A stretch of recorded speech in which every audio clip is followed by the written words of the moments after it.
السلام علیکم ورحمۃ اللہ وبرکاتہ۔ دو ناموں کے بارے میں پوچھا گیا بچیوں کے ناموں میں، عبیرہ اور ابیہا۔ عبیرہ عین سے ہے اور ابیہا الف سے ہے۔ تو عبیرہ کا مطلب ہوتا ہے عقل مند ہونا، سمجھدار ہونا۔ بہت اچھا نام ہے، یونیک نام ہے عبیرہ۔ اور ابیہا کا مطلب بھی یہی ہے، سمجھدار ہونا، اچھا ہونا۔ اور اگر آپ اس کو لفظ سے شروع کریں تو ابیہا بنے گا۔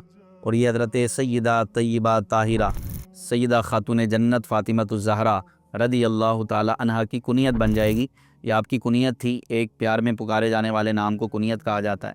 تو ابیہا یہ سیدہ خاتون جنت حضرت فاطمۃ الزہرا رضی اللہ تعالیٰ عنہ کی پیاری پیاری کنیت تھی۔